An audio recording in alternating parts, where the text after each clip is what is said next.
जलालुद्दीन उर्फ छांगुर के ठिकानों पर प्रवर्तन निदेशालय ने छापेमारी की। 13 घंटों की छापेमारी में कई अहम दस्तावेज बरामद हुए। यूपी सरकार के मंत्री जयवीर सिंह ने अनादि टीवी से खास बातचीत करते हुए कहा कि छांगुर जैसे धर्म विरोधियों के खिलाफ यूपी सरकार कड़ी कार्रवाई कर रही है। जांच एजेंसी भी अपना काम कर रही है और आगे इसी तरह घटना ना हो इसका ध्यान रखा जाएगा। सरकार इस पर लगातार फोकस कर रही है। एनसीईआरटी की किताबों से मुगलों के इतिहास हटाए जाने के मुद्दे पर उठे विवाद पर मंत्री ने कहा कि देश के लिए बलिदान देने वाले, अपना सब कुछ न्यौछावर करने वालों का इतिहास पढ़ाया जाना चाहिए, ना कि मुगल आक्रांताओं का।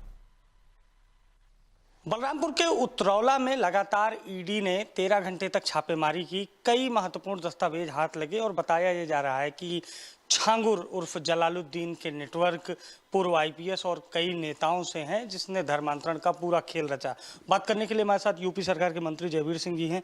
सर, ये जो पूरा एक मतांतरण और अवैध धर्मांतरण का खेल है, इसमें अब ये कहा जा रहा है कि कई गल्फ कंट्रियों से पैसा आया, हिंदुओं की बेटियों का धर्मांतरण कराया गया और कई नेता जिनको वोट बैंक की ज़रूरत होती थी वो भी नतमस्तक थे जलालुद्दीन उर्फ छांगुर के घर पर। सर, क्या और कड़ी कार्रवाई करेंगे जिससे ये जो पूरा नेक्सस है ये खत्म हो सके? देखिए, छांगुर के माध्यम से जिस तरीके का नेटवर्क कई जिलों में, कई स्टेटों में काम करने की सूचना प्राप्त हुई हैं, उसके क्रम में उनकी मंशा गजवाए हिंद को बनाने की थी।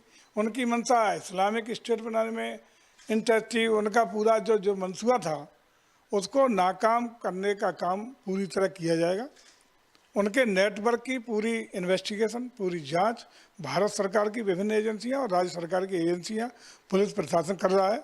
तमाम लोग उसमें आइडेंटिफाइड हुए हैं, जेल गए हैं और तमाम लोग जो भी जिनके खिलाफ तथ्य आएंगे, साक्ष्य आएंगे और तमाम साक्ष्यों के आधार पर जो भी इन्वॉल्व होंगे, चाहे वे नेता हों या सामान्य लोग हों या राष्ट्र विरोधी ताकतें हों, निश्चित रूप से कठोरतम कार्रवाई भारत सरकार और प्रदेश सरकार करने का काम करेगी। सरकार ने संवेदनशील माना जाता है भारत नेपाल बॉर्डर, खासकर महाराजगंज और इस तरह के क्षेत्र जहां मुस्लिम बाहुल आबादी अचानक से बढ़ी है। अवैध जो मदरसे थे, अवैध अतिक्रमण थे, बीच में बुलडोजर की कार्रवाई हुई थी। क्या बॉर्डर पर इस तरह की गतिविधियों पर भी नज़र रखने की आवश्यकता है जहां धर्मांतरण और मतांतरण जैसी ये इस तरह की बातें सामने आ रही हैं? देखिए, भारत सरकार का गृह मंत्रालय भी लगातार इस पर काम कर रहा है। स्टेट गवर्नमेंट भी पूरी संवेदनशीलता के साथ इस मामले में गंभीर है। इस तरह की एक तो इस घटनाक्रम की पूरी तह तक जाकर के जो भी तथ्य प्रामाणिक तौर पर सामने आएंगे उनके अनुरूप संरक्षा, सुरक्षा की, बॉर्डर सुरक्षा की भी व्यवस्था चाक चौबंद करने का काम होगा। इनसे सबक लेती हुई अन्य भी जो कदम उठाने हैं वो भारत सरकार, प्रदेश सरकार दोनों उठाएगी।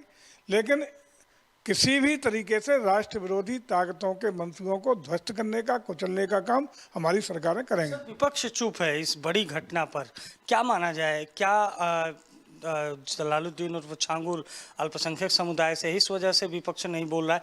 क्या कारण है सर? देखिए, यही तो एक कारण है सबसे बड़ा, तुष्टिकरण का।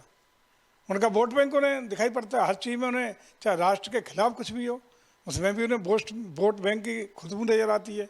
उसमें भी वोट बैंक उनका, अगर वो बयान दे देंगे, वोट बैंक उनका खिसकता हुआ नजर आता है उन्हें।